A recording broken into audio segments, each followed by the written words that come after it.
Thumbs up.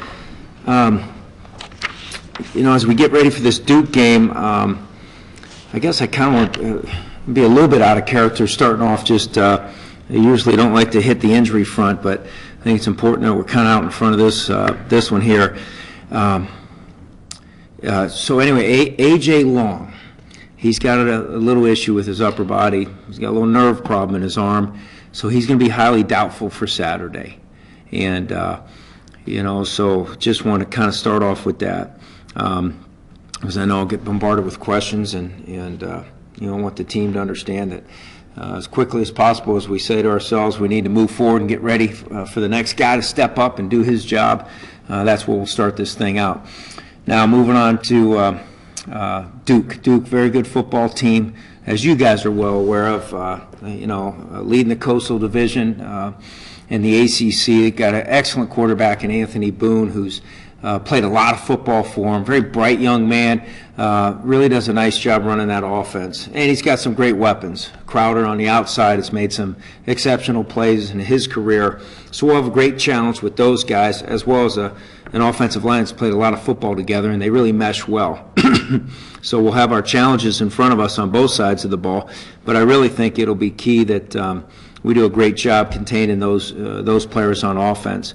When you flip it to the other side of the ball, we need to do a good job possession football, do a great job of mixing things up.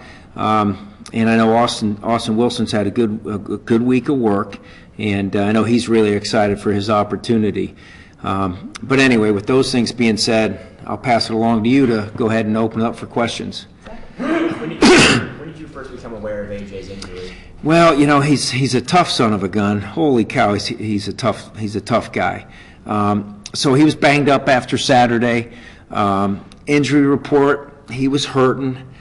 Came back Monday, and I don't know how it happened, but between his neck and his shoulder pads, he's got a footprint. So I don't know how that happened. I think I remember the play, but sometimes it's even hard to see on tape. So you got cleat marks in his back and towards his shoulder, I should say, to his right side. And so we thought probably soft tissue, and you just got to give it some time. And he came out to practice on Tuesday ready to go and fired up, but it wasn't feeling great. But like most competitive people, he kind of hit it and said, I'll be fine. And then he had some problems with his hand starting to go numb. So immediately we flipped the reps and got Austin a bunch more reps and tried to adjust the elements as quick as possible. So really we knew about it after the game, but we didn't know exactly what it was or where it was. And, with the nerve, I've had nerve problems, and your hand obviously can't function if you can't feel it right. So God love him, and we just hope that he can come back and be fine as quick as possible. I think it'll be something he'll be fine, but it's going to probably take some time, and that's why we're going to go ahead and list him as, extremely doubtful. Stephen? You mentioned Austin having a good week. I know Tim has talked about Austin maybe not being zone read and the offense as a whole operating a little differently with him rather than Terrell and AJ. What kind of adjustment has that been like for this week, especially considering you guys have some moving parts already? Right, sure. Well, as you know, Stephen, we're used to the moving parts with regard to personnel this year, and that's the reality we're living in right now. It's the same thing I would have probably said a few weeks back when Terrell went down, and you adjust your offense or defense, but you adjust your offense to the skill sets that your players have. And Austin's got a big, strong arm. He can throw the ball. He can make any of the throws. So we'll have to accentuate those strengths that he has and lean on those type of traits. Mark? Coach, hey, Mark. Austin had been dinged up too. How much has Austin practiced in the last few weeks or whatever? Yeah, he was very limited for a little bit after his injury, for a couple weeks basically. Now he's been strong and feeling great. The last week and a half, close to 2 weeks now, he's felt really good, and he's ready to go. He'll be fired up for this opportunity, and he's a tough kid from Pennsylvania, and I like him, and I like his his approach to things. So it'd be a great challenge for him, but that's what he's anxious to do, and go out there and play some good football and be the next guy to step up and help this team find a way to go head to head against the leader on the other side of the division. What's Terrell's status? It's going to take some time. He's not ready to go, and he's not that close to being ready to go. He's working diligent at the things he can, and it's just whenever someone says 4 to 6 weeks, somewhere between 4 to 6 weeks usually is when you're allowed to start doing normal stuff.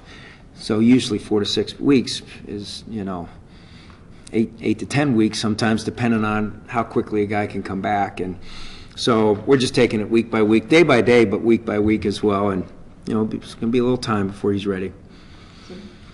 Looking back at the film from NC State, it seemed like some of the pass blocking was pretty good. I know AJ had sacks and some of them were for moving right. and other things, but is there any thought that maybe with Austin passing the ball a lot that could be helpful for the offensive line? All those thoughts are in our mindset, and the kids did a pretty good job with with all moving pieces and parts with those guys up front. There were some good protection things, and there were some others that weren't good too. So we're going to consider everything and anything possible in this world to try to find a way to beat Duke, and that would be one of those things that we look at.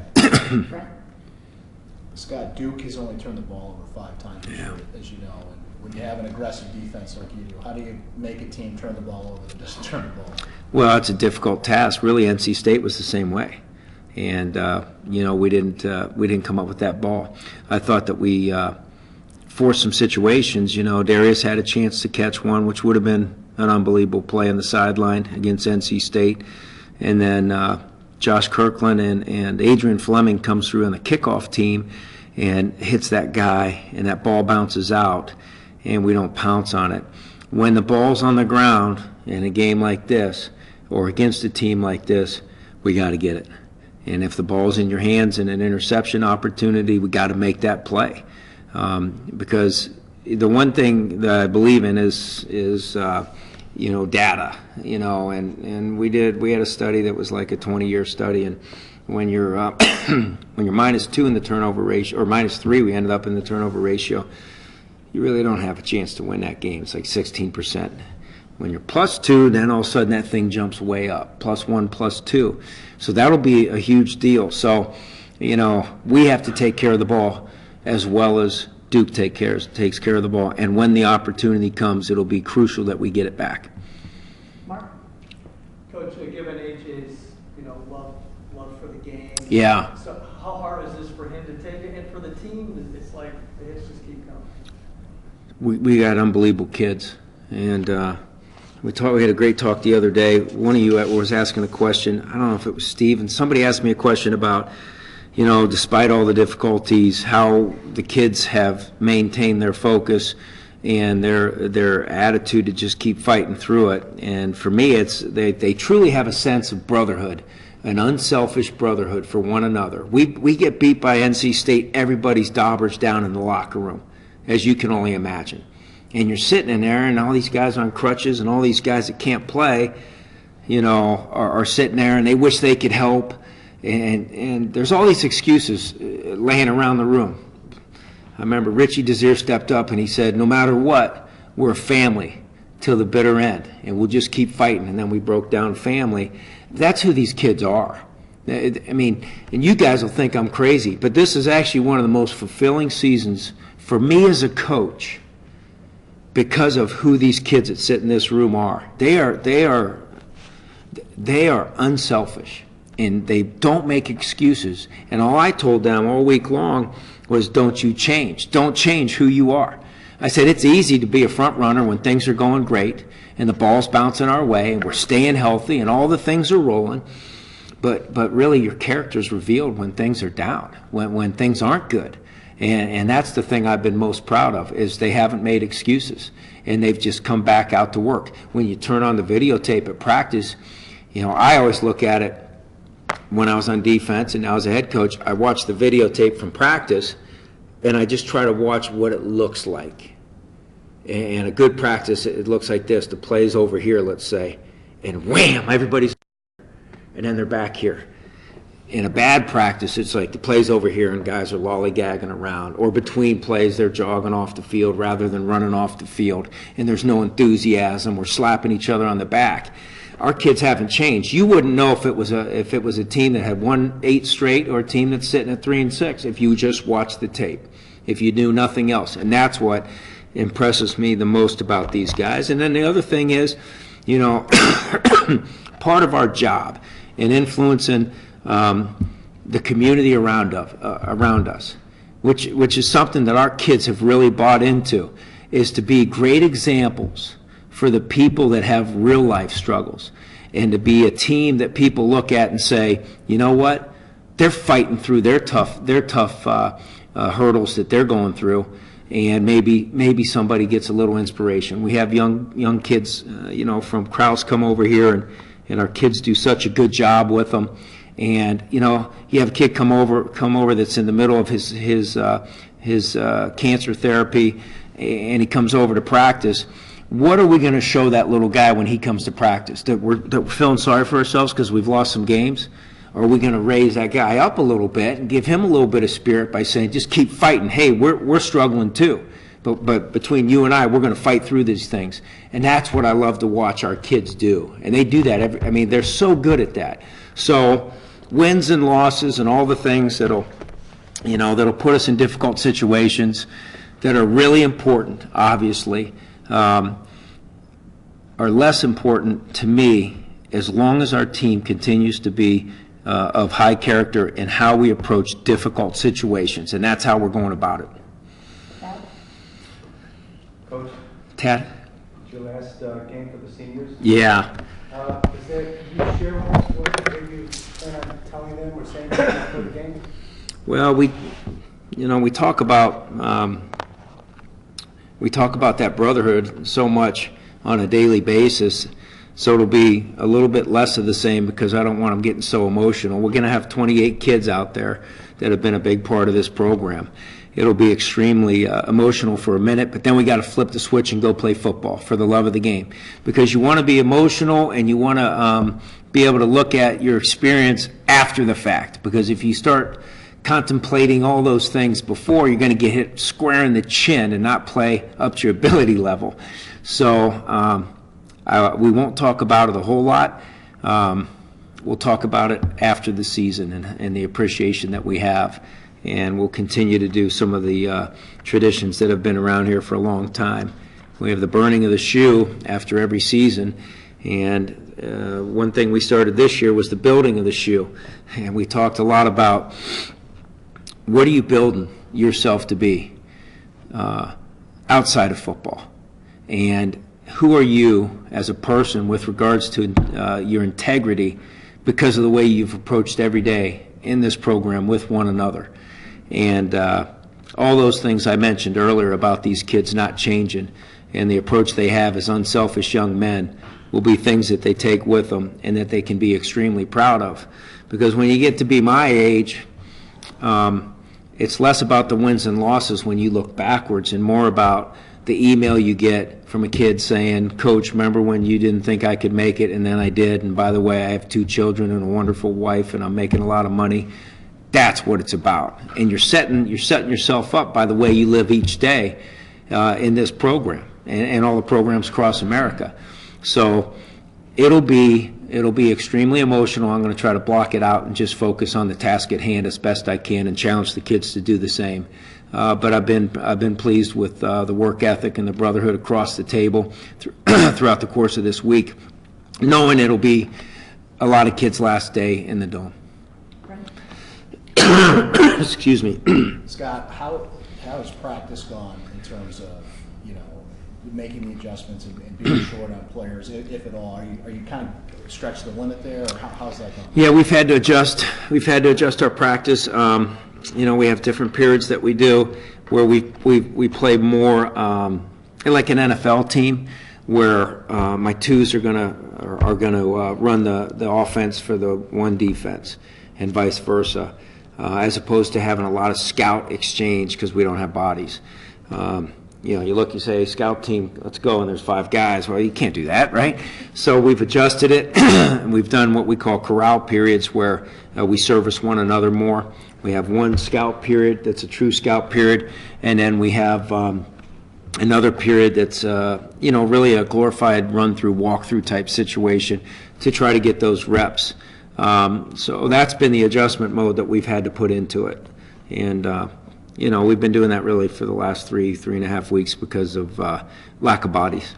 It's not ideal because from a technique point of view and the gristle part of football where, you got 2 men working against 1 man in a combination of pushing them back and then going to the next level, you can only do that when you're fighting. To be a good fighter, you got to fight. And right now we got to do a little bit less of that just to make sure that we can have a team to field. So the kids have adjusted to it. I think the coaches have done a nice job forcing the kids to maintain their focus in that change agent of practice that's just different, because when you're in rhythm and practice and you're used to it, you don't have to change their strength in coaching the techniques and the execution side of it more. When you have a change agent with less reps or less real reps, now, you lose a little bit of sleep, or I lose a little bit of sleep wondering how are we going to be in that gristle mode of playing football. So it's a difficult thing, but it's a reality of where we're at right now. Jacob, last question? I think Nico's going to have one too. Oh, I'm sorry. Thanks. We happen to notice you guys have been bringing in fewer guys from Rochester, from downstate New York, and from junior colleges. Can you sort of speak to why that is? Say that again. We've been doing what? Bringing in fewer guys from junior colleges in Rochester and the city. Yeah. Can you sort of speak to why that is? Well, it all goes like this. You go to the market and you want the best apples possible. What's your favorite apple? Do you have one? Yeah, Golden Delicious. Golden Delicious. That's a 5-star apple. You went to the market to get a dozen Golden Delicious apples, and you got there, and there weren't any there. And the handful that were there said, we're not going to let you buy us. We want to go in someone else's sack. That's talking apples now? I'm talking apples, apples to apples. So what you got to do is adjust. Here's the deal. We're going to go after the best players in our state and try to keep them at home. When they say no, we say go. We look around the country and say where can we get the next one. With regards to junior college, if we need to go out and find a good quality kid from a junior college to help us fill some gaps in, that's kind of the approach we'll have. But I really love the process of collegiate football and bringing a kid from high school and developing him. That's my favorite part of the job. Not to say that somebody like a Darius Kelly or a Deion Goggins weren't great kids for us that came from a junior college opportunity, but we only have 2 years to help develop them. And I like the old school process of trying to focus in on the development of a program and not having a ton of stop gaps. Now, with that being said, who knows what will happen? We may still go out and get a few kids at the mid-year or from a junior college type situation. But the reality is, to target back into your initial question, if I get the best player in Rochester and New York City, in this area, New Jersey, we're gonna fight as hard as we can. What's happened is we get in on them when they're sophomores and things are going great. Then they get here and they're really familiar, and it's really and then it becomes a little bit stale. And then someone comes in at the end and they look a hell of a lot more sexy or something like that. So we're trying to figure out ways to keep those kids at home and target them. Because there aren't a ton compared to other states that I've been a part of. You know, the numbers game is lower than in this state than a lot of others if you look at the numbers over the years. So when you miss, it feels a lot worse than it is because you really wanted that young man, you know. But you can't lose sleep over it. You got to move on. You got to find the next guy that fits, and that's what we've been doing. I've been really pleased with the way the staff has approached that in our short time here, attacking it that way. Last question, Thank you, Nico. Coach. Good to see you. Hey, Nico. You know, you mentioned how hard this team is fighting. You know, I know it's a different team. We just saw 2 years ago this team win 3 in a row to get to a bowl game. Yeah. There's already talk amongst this year's team said, hey, you know, we just did it 2 years ago. Why not us to get to that bowl just like they did? A little bit. We don't try to focus too much on it, but we have Syracuse in the room who's been there, done that, and you know, and he's like, Coach, you know, I've been telling the kids we can do it because we did it when we were with you a couple years ago, and I was like, you're damn right, and you use those examples, but you also have to say, who is this team and how do we motivate them. But yeah, we use that a little bit, and hopefully we can get that done, starting with Duke this weekend. I think Eric deserves one because in our interview earlier, I called him Evan, so I guess I owe you an opportunity. I apologize for that. No worries at all. So when you look at Duke as a private school, good academics, good basketball program, now it's suddenly 17 wins in the past 2 seasons. Any way that translates back to Syracuse and what you're trying to do? Sure it does. It sure does. And I was at Stanford when we were down, and then very proud that I had a very small part to do with helping Coach Harbaugh and those guys get it rolling, and see David Coach Shaw take it over, because there's a sense of integrity with our types of schools, smaller private schools, who give kids wonderful opportunities for the rest of their lives because of the quality of the degrees that they'll be able to walk out of here with. And you look at Coach Cutcliffe, who's done a great job. He struggled at first, but they stayed with the formula, they stayed with the plan, they went out and got good high school kids that fit their program, and now, especially these last 2 seasons, they got it rolling, and they got it rolling with the processes that were put into place and the philosophies that Coach put into place with the help of his administration down there. And what a great example of a school that can win games and also win in the classroom and be an elite school like a Syracuse, a Duke, and a Stanford type situation. So for sure, we definitely do. Good?